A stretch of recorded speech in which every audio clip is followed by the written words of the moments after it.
This woman named Esther Muking is one of the more than 200 women who appeared in the scandalous picture of having sex with Baltasar Engonga. Today, this woman's life is not good because she was fired from her job because of those videos. A few days ago, this woman posted a video about how she met Baltasar and how they had sex. Here there is her voice speaking what happened. I had a short-term affair 2 years ago and never told my husband. There are 2 things I need you to know before I share my story. The first is that I have no excuse or justification for what I did. It was flat out wrong and the worst mistake. I've walked through much guilt and regret both during and after. The second is this: you would never guess that I would do this. I'm sensible and caring to a fault. I'm your kid Sunday school teacher and baseball team mom. I brought you dinner when you had your baby, and you come to me for advice about your marriage because it looks like I have it all figured out. I give and don't ask for much. I have a knack for making people feel known but feel like nobody knows me. And it was in this place of giving and emptiness and loneliness that I was vulnerable. I had been acquainted with Baltasar Engonga for over 5 years through church. Yes, when I screw up, I go all in. Our interactions never went beyond small talk because it would seem we have nothing in common. My PTA mom reputation was a sharp contrast to his eyes, rough around the edges, persona. But we did have a shared taste in music, and that was our initial connection. At some point he offered to help me out around the house with some long neglected honeydews, and maybe I'm naive, but that didn't throw up any red flags. We'd talk while he worked and got to know each other's stories. He learned that I felt like I was dying inside, and I learned that he didn't feel special or manly at home. We started private messaging on Facebook, and at that point, I felt it was getting a little sketchy. But I also knew I wasn't looking for trouble and was certain that I could easily shut it down if it crossed the line. The funny thing is, the friendly messages turned flirty, and the flirty messages turned into us wondering what a kiss would be like, then finding a way to make that happen. And so on. He made me feel alive. I made him feel like a real man again. Need, attraction, and opportunity combined, and the situation got very out of hand. The whole time I knew it had to stop, and I just very suddenly told him so after 2 months. He was very casual and blasé. It was clearly no big deal to him. So, on top of everything else, I had the hurtful realization that I had been totally played. At that point, the question was, how do I move on from here? I immediately got back into therapy to figure out why I had acted out so badly, what need I was trying to meet, and how to grieve this negative experience. But central to this moving on was deciding whether or not to tell my husband about the affair. On the one hand were the arguments in favor of telling him. Honesty compelled me to tell.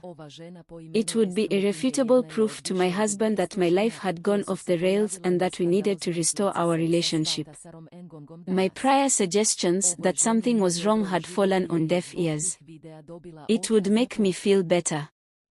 I was carrying this intense burden of guilt, sadness, and anger all by myself, not having confided in anybody except my therapist. Plus, I was almost certain he could forgive me and we could move past it in time. On the other hand were the compelling reasons for not telling him. He would never trust me again.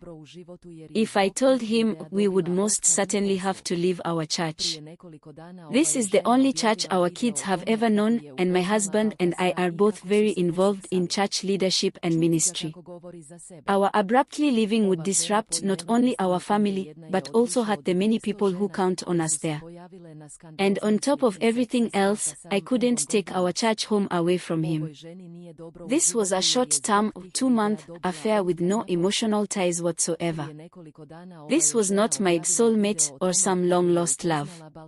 Baltasar Engonga was not even somebody I would choose to be friends with, if I'm being honest. He was more a symptom of my dysfunction than any threat to my marriage. I was, and remain, certain that Mark will never tell his wife, so the risk of my husband finding out is minuscule. If I thought that was a realistic possibility, I would certainly have told told him myself, rather than having him find out in some other way. My husband did nothing to deserve the pain it would cause him. It's true that things aren't perfect between us, but he sacrifices so much for our family. The least I can do is spare him the fallout of my bad decisions. Ultimately, I decided that not telling was the best course of action because it minimized the number of people hurt by my actions. It was the best way for me to put the situation behind me. Since then, I've worked to address my feelings of emptiness. I've looked at my husband through new eyes, considering the things that BALTASAR engonga found lacking in his marriage. I now make sure that my husband knows he's special. I've loved on him a lot, partly out of guilt, but my taking that step toward him has helped our relationship. It's a work in progress. As for BALTASAR engonga, he and I avoid each other, if at all possible. And when contact can't be avoided, we just ignore each other, not even exchanging pleasantries. That used to be hard and hurt, but now it's just something that feels dead and makes me slightly nauseous. But about 6 months ago, I joined another organization with a better paycheck. And that's when things started to spiral out of control. If you would have asked me then if I would have ever cheated on my husband, you would have heard me banish the thought in a flash. But life, as they say, can take interesting and unpredictable turns along the way. Experiencing my freedom. At first, I was nervous to not have him around me to depend on. But within a couple of weeks, I fit right into my new workplace and everything was perfect. The people were great and a lot of fun. At the same time, I met BALTASAR engonga in my new workplace, who had a huge crush on me. He constantly asked me out and flirted with me. It was a laugh at first, and soon enough, I was having a lot of fun flirting back with him. It was harmless and a new experience, and that thought excited me. Life with my husband. My husband and I wanted to move in together, but we put that thought away for a few more months because of my new job and its schedule. We spent our evenings together and an occasional weekend too, when he wasn't hanging out with the boys. I don't know where we went wrong, but somewhere along the way, things started to get on edge. He started asking me a lot of questions about my workplace and I started getting annoyed with his constant calls during my busy work hours. Somehow, we just weren't getting used to the fact that we weren't around each other anymore. When I missed him, he was busy. When he missed me, I was busy. It was very frustrating. Soon, we started fighting over petty things. Eventually, I started to believe that my husband been taking me for granted all this while. He wouldn't like meeting me over weekends because he was busy doing something else or hanging out with his friends. So I started taking him for granted. I pretended like I was busy during the weekdays.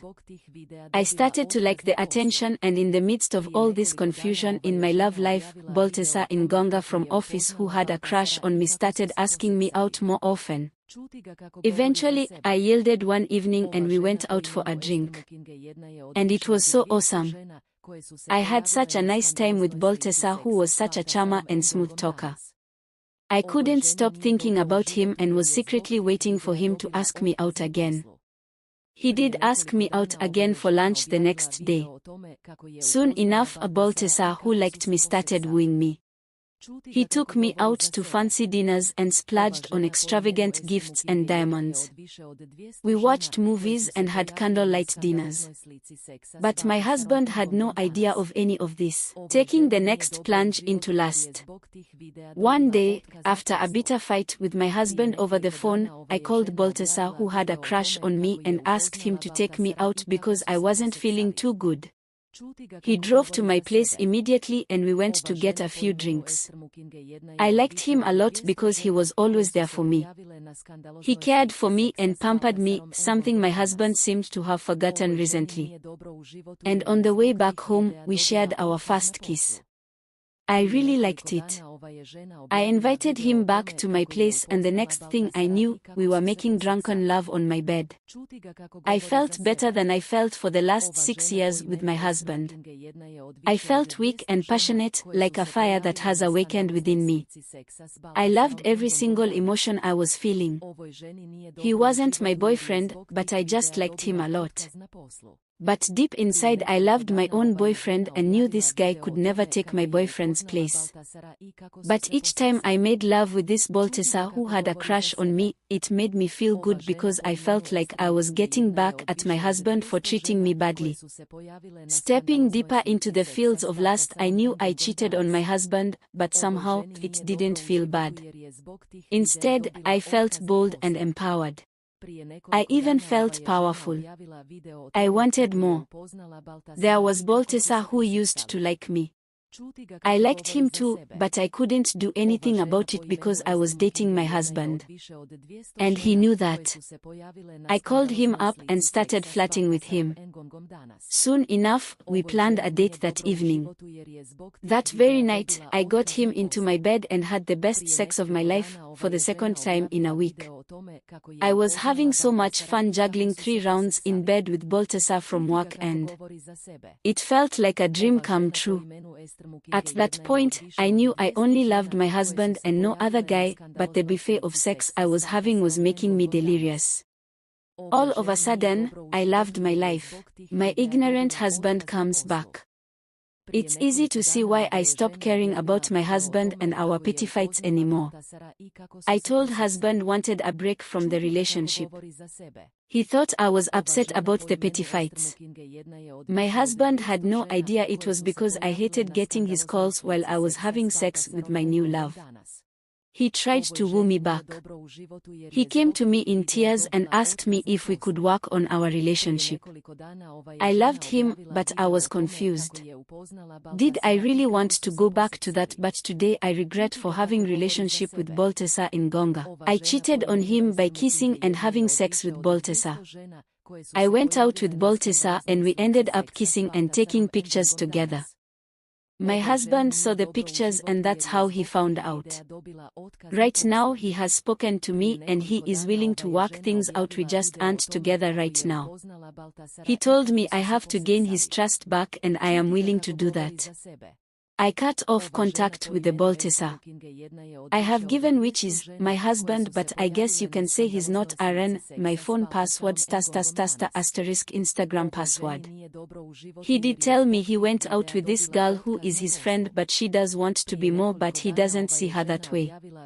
He told me he didn't do anything with her and did tell her that he loves me and just told her things didn't end well. He didn't go with her because we were together and the girl called his phone 4 times. He blocked her. He has told me how he feels, which is betrayed and hurt, and I wish I could take his pain so he doesn't feel it because I truly regret what I did. It's just what can we do now to fix things and help us get to an even better place than we were before. Today my husband wants to divorce me.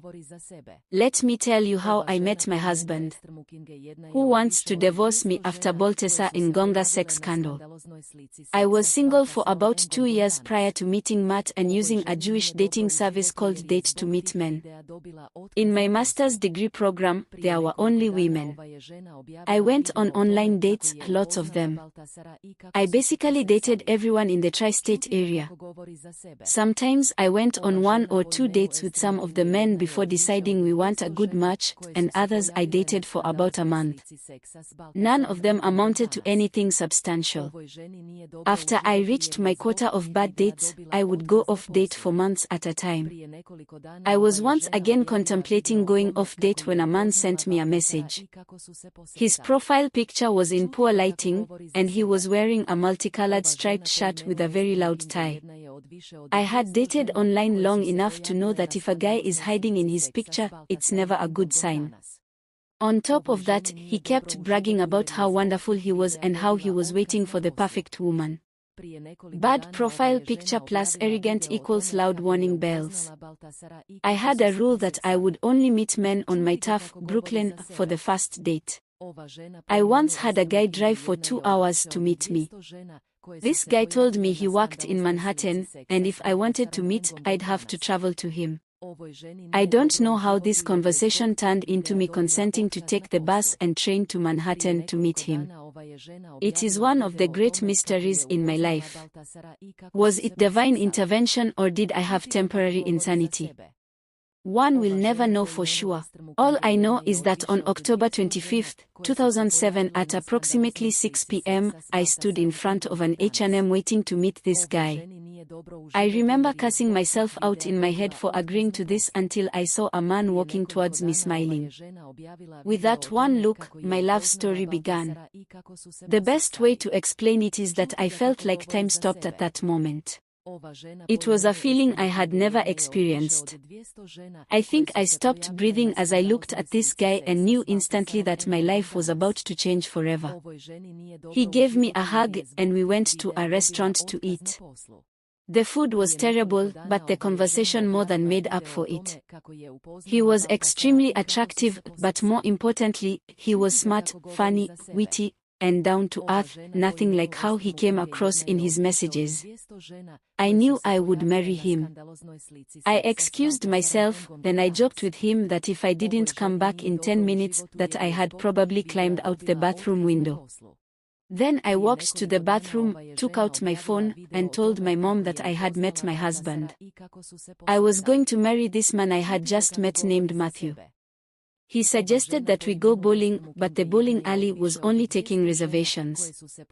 We decided to go to Central Park instead, and we walked over to the Belvedere Castle. It was where we had our first kiss.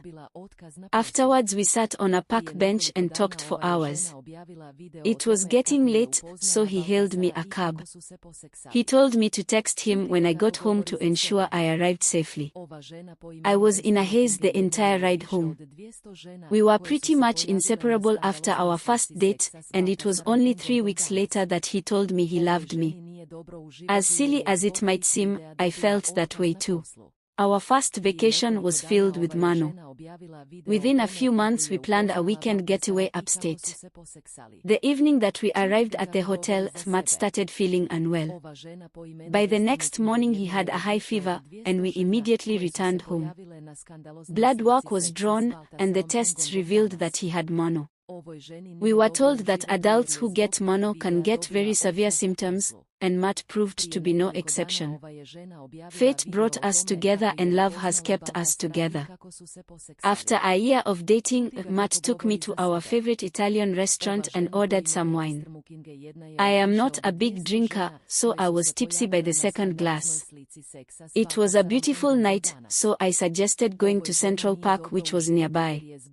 He then took me to the spot at the castle where we had our first kiss. He took out his iPod, played our song, and asked me to dance. Suddenly, he got down on one knee and asked me to marry him. It was magical. It was so magical that we almost forgot that I spent the entire walk there talking about the high divorce rate. I don't know how that topic even came up, and I blame it all on the alcohol. We were married on August 2, 2012. We had planned an outdoor wedding, but to my horror the skies opened up that morning and didn't stop. Although the wedding didn't go as I planned, the sun did come out during the reception, and we were able to go outside. Despite the anger I felt about the rain, our wedding was magical. I wouldn't change a thing about our love story. Our wedding was very symbolic of marriage. Whatever your dreams of marriage might be, life will inevitably get in the way. I learned that although our love story is beautiful, what makes our love memorable is that we navigate life's roadblocks together. It still amazes me that somehow, against all odds, a guy I never would have met under any normal circumstances became the man I now call my husband. That's the beauty of life. It may throw curveballs, as well as mano and rainstorms, at you, but sometimes it also throws you a home run. Today he wants to leave me. I don't know what to do. Where to go. I regret for what I have done. Between me and BALTASAR. My family not want me to there anymore. I don't want to do now.